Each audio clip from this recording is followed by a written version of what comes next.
Warahmatullahi wabarakatuh dan Waalaikumsalam warahmatullahi wabarakatuh. selamat sore waktu Jenewa dan tentu saja jam 9 malam waktu ini Indonesia ya di Jakarta. Nah ini saya dapat berkiriman dari Bang Lapong dari poin-poin PRRI terkait masalah tambang nikel di kawasan wisata Raja Ampat, bahwa ternyata pelanggaran serius yang terkait persoalan Raja Ampat ini itu masih ada beberapa perusahaan. Apa saja pelanggaran yang ditemukan oleh KLH, Kementerian Lingkungan Hidup, terkait aktivitas tambang di Raja Ampat. Satu, PT ASP lakukan penambangan tanpa sistem manajemen lingkungan dan pengolahan air limbah larian. Dua, PT GN lakukan aktivitas tambang di pulau kecil. Tiga, PT MRP tidak punya dokumen lingkungan dan PPKH. Empat, PT KSM buka tambang di luar izin lingkungan dan di luar kawasan PPKH. Nah, sementara tiga perusahaan swasta yang disebut lebih merusak justru belum tersentuh hukum. Nah, mana aja PT GN ini sudah ditindak pada pelanggaran yang tergolong ringan. Di AG Nikel ini yang salah satunya adalah ke pengurus apalagi ini PBNU ya, menjadi komisaris itu kan. Nah, ya tiga perusahaan yang dimaksud adalah PT Anugrah Surya Pratama, perusahaan asal Tiongkok, disebut telah melakukan pencemaran dan perusak ekosistem laut. Kementerian Lingkungan Hidup disebut telah mengindikasi ada unsur pidana dan operasionalnya. Dua, PT Kawai Sejahtera Mining KSE mulai menambang sejak tahun 2004 di lokasi yang sangat dekat dengan kawasan konservasi Raja Ampat. Aktivitasnya dinilai mengancam keanekaragaman hayati dunia. Kemudian PT Mulia Raymond Perkasa MRP baru memulai pengeboran di 10 titik namun belum mengantongi izin lingkungan, tetap saja sudah beroperasi yang menurut DPR merupakan pelanggaran serius. Ironisnya justru PT GAG Nikel yang ditindak dengan pemberhentian sementara. Padahal pelanggarannya hanya soal perbaikan pengawasan lingkungan. Lokasi operasinya pun lebih jauh dari kawasan wisata Raja Ampat. Izinnya juga beda. PT GAG punya kontrak karya dari pusat, sementara tiga swasta hanya pakai izin dari Pemda. Bahkan ada yang cuma ditandai Bupati, tegas Pak Bambang. Jadi memang udah kacau lah ya. Ya, makanya menurut saya Ya. kan Gimana, Bung? seperti yang sudah kita sampaikan bahwa harus dievaluasi menyeluruh dan udah segera aja dicabut seluruh izin tambangnya, dihentikan. Jadi jangan ada lagi mereka nambang di sana di Raja Ampat. Raja Ampat bebaskan dari tambang karena itu adalah merupakan geopark internasional lah kira-kira kan begitu. Dan saya kira pariwisatanya jangan diganggu. Jelas tambang tuh mau ada izin mau tidak ada izin dia merusak lingkungan lah gitu. Kita tidak butuh itu. Makanya menurut saya ini Pak Prabowo harus segera tegas lah, dievaluasi seluruh tambang di Indonesia ini karena memang banyak yang nakal, banyak yang tidak ada izin ataupun izin pun juga dengan cara-cara asal-asalan. Ya udah pasti terindikasi banyak korupsi lah di situ ya. Apalagi izin-izin ini dikeluarkan di dalam rejim yang lalu. Ya. Itu sebagai memfasilitasi memberikan kemudahan-kemudahan kepada para pendukungnya lah kira-kira. Bahkan patut diduga ya kapal pengangkut izin nikel itu pakai kapal yang inisial JKW Mahakam dan Dewi Iriana gitu kan. Apa ini persoalan itu singkatan itu lain atau tidak, tapi ya dosa lah. Itu kan bahasa kamuflase aja menurutku Ya, jadi gitu kan? itulah pentingnya dievaluasi menyeluruh tentang industri ekstraktif ini. Jadi jangan hanya di Papua jelas, karena saya mengatakan berkali-kali bahwa Papua itu bukan tanah kosong.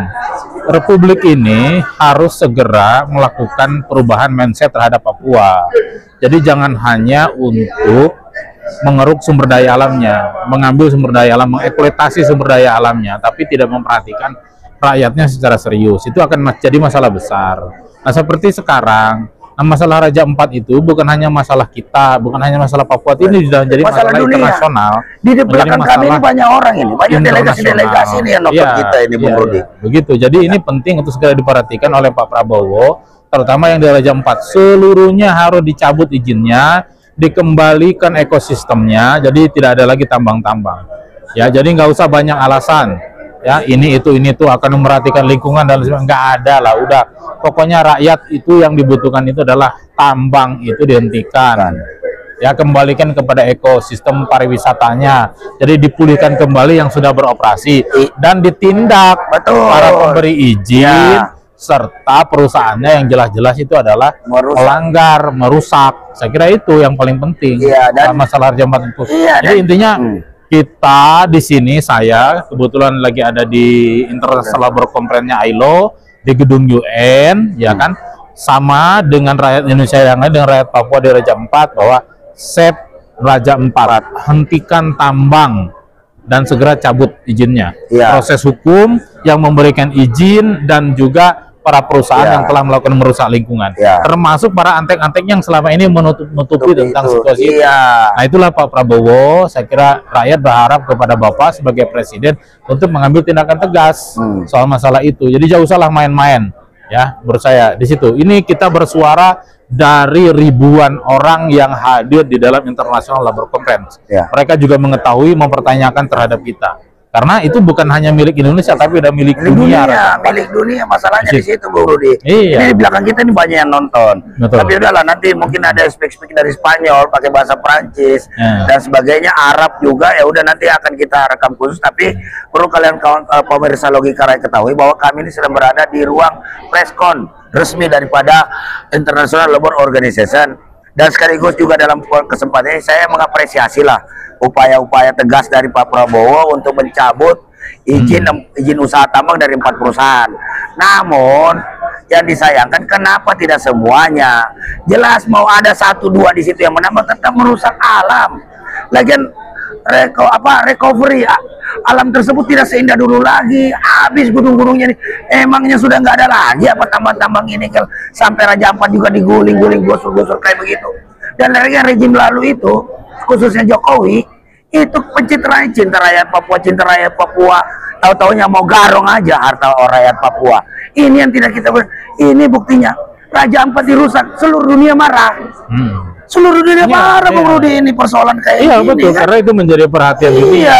Jadi orang datang ke Raja Ampat itu untuk menintati alamnya. Nah sekarang kan jadinya orang udah rusak alamnya, nggak mau datang lagi. Itu kan berarti mengganggu ekowisata kita, gitu. Pariwisata kita, betul. Dan saya kira juga persoalan-persoalan Prabowo bahwa sudahlah, tindak tegas saja, nggak usah lagi rejim-rejim memang merugikan rakyat, ya kan. Itu Pak Prabowo, tugas sekarang Pak Prabowo ini kita tahu, ya kan, bahwa Pak Prabowo ini sedang dilanda problem tersendiri akibat sisa-sisa apalagi kejahatan-kejahatan rejim lama yang mau ditutup-tutupi, tapi tidak bisa. Sekarang ini udah zamannya media sosial, apalagi ada pembahasan terkait masalah iklim dan ini kan green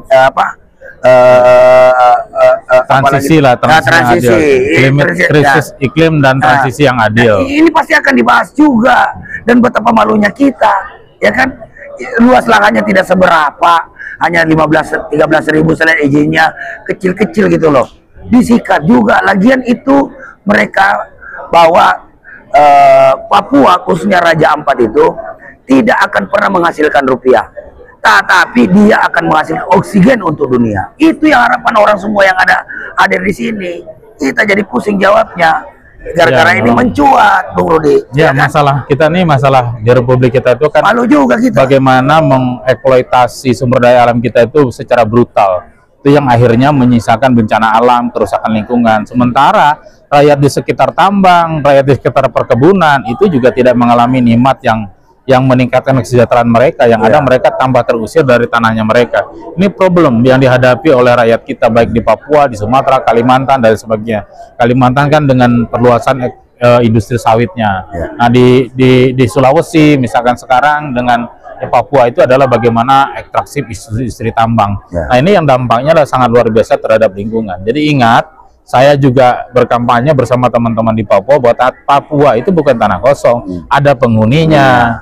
Betul. Ada rakyatnya di sana, ada ekosistemnya yang lain. Jadi jangan dirusak, jangan datang ke sana hanya untuk mengeksploitasi sumber daya alamnya. Tapi rakyatnya nggak pernah dipikirkan bagaimana infrastrukturnya, bagaimana kebutuhan sandang pangan mereka, dan lain sebagainya itu nggak diperhatikan. Jadi sekarang eksploitasi sumber daya alam itu pemiliknya bukan orang Papua, tapi orang datang dari Jakarta, orang datang dari negeri-negeri asing yang difasilitasi oleh Jakarta, hanya mengeruk sumber daya alamnya. Keuntungannya juga bukan ada di tanah Papua, tapi di negeri-negeri mereka sendiri, termasuk orang Jakarta aja yang subur. Nah, ini harus dihentikan. Maka soal tambang ini adalah soal serius, saya kira. Bagaimana di kawasan IMIP di Morowali juga sama. Sampai sekarang saya kira tidak ada penanganan yang secara serius yang dilakukan oleh pemerintah, terutama tentang masalah ketiganya. Sering terjadi kecelakaan, infrastrukturnya buruk. Ya, itu hanya eksploitasi aja, tapi tentang sumber daya manusianya, tentang manusianya tidak begitu diperhatikan. Termasuk Rempang juga ya? Betul, itu saya kira. Rempang sudah dicabut kan izin sebagai kawasan ekonomi khususnya atau sebagai kawasan objek nasionalnya, dan termasuk yang disebut dengan PSN ya, proyek strategis nasional kan sudah dicabut. Nah, itu jadi betul-betul kita berharap ke Presiden Prabowo, karena dia akan berpihak kepada rakyat, akan bersama rakyat, akan menyelamatkan bangsa kita, katanya kan sebagaimana pidato-pidatonya. Sekali lagi saya berulang-ulang mengatakan, maka evaluasilah seluruh izin-izin tambang yang ada di negara kita ini.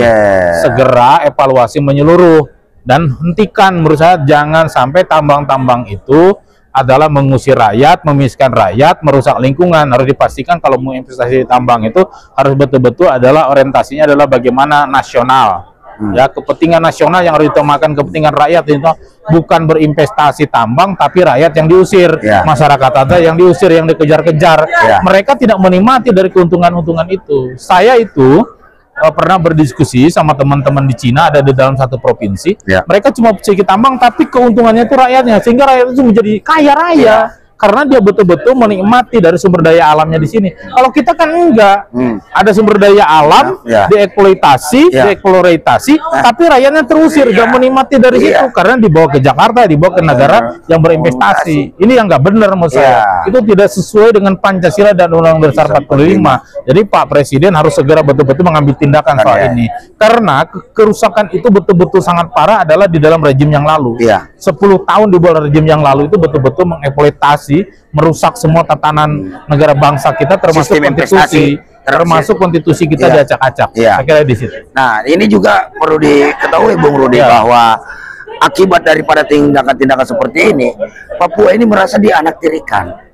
Dan ini bisa memicu sentimen anti Jawa. Ya, itu kan ini sudah saya sampaikan dari berkali-kali. Kan? Selama ini kan teman-teman di rakyat di Papua, kita tahu bahwa mereka juga ada gerakan ingin memisahkan diri dari Indonesia, ingin memperjuangkan kemerdekaan, walaupun itu haknya mereka. Tapi dengan situasi kayak gini semakin memperjelas, semakin memfasilitasi rakyat di sana untuk bergerak memisahkan diri dari Indonesia. Karena apa? Tuh buktinya, Jakarta itu hanya mengeksploitasi sumber daya alam kita, merusak alam kita, tapi tidak memikirkan rakyatnya. Nah, itu kan di situ pada yang menurut saya ini akan berpotensi sangat buruk bagi bangsa kita. Di situ. Iya, belum lagi persoalan Aceh. Aceh yang 4 pulau itu yang diserahkan ke Sumatera Utara. Ini lagi-lagi ini dapat memicu disintegrasi bangsa. Jadi saya pikir kabinet-kabinet yang menjadi parasit-parasit dalam kabinet Prabowo udah segera lakukan reshuffle. Belum judi online, tambah ini kasus Raja Ampat, itu lagi Tito Karnavian kemarin Mendagri bikin lagi apalagi menggeser-geser wilayah orang, mengambil tanah daulatan rakyat Aceh. Rakyat Aceh hari ini melawan. Ini semua menjadi problem makin banyak, korupsi makin banyak di ini. Jadi sebaiknya udahlah Pak Prabowo segera lakukan reshuffle, ya kan, gantilah itu. Udah diperkirakan bahwa Jokowi ini akan terus menggunakan power syndrome-nya untuk mengganggu pemerintah. Saatnya lah ditertibkan. Mungkin itu laporan kami dari AILO. Mungkin ada mau close saya kira jadi saya mungkin terakhir adalah bahwa ini tantangan besar bagi Presiden Republik Indonesia Pak Prabowo. Jadi semakin terbuka sekarang bagaimana problem-problem di hadapan rakyat itu, bagaimana perampasan tanah, bagaimana PHK yang terjadi karena krisis demikian rupa, dan itu pasti akan serangannya kepada pemerintah. Padahal kita tahu ini adalah warisan dari 10 tahun lalu, warisan dari beberapa tahun yang lalu. Tapi ketika saya kira di bawah kepemimpinan Pak Prabowo tidak ada tindakan-tindakan konkret, justru bahkan para pembantunya, menteri-menterinya blunder dalam berbagai macam tindakan, ya saya kira itu akan merugikan Pak Prabowo. Maka harus segera ada ambil tindakan, harus betul-betul Pak Prabowo mewujudkan apa yang menjadi apa namanya Indonesia Undercover itu, ya, apa namanya Indonesia, apa bukunya itu yang Paradoks Indonesia itu. Jadi bagaimana betul-betul Pak Prabowo mengobarkan, membebaskan rakyat, membebaskan bangsa kita dari tindasan asing, dari penguasaan sumber daya alam kita. Paling utama itu adalah untuk membuktikan itu adalah Pak Prabowo harus segera mengevaluasi seluruh izin-izin tambang dan perkebunan. Ya. Itu yang pertama. Kedua, harus serius membangun industri nasional sebagai jalan daripada menyelesaikan masalah bangsa dan rakyat kita. Saya kira itu dari saya. Oke, salam dari Jenewa.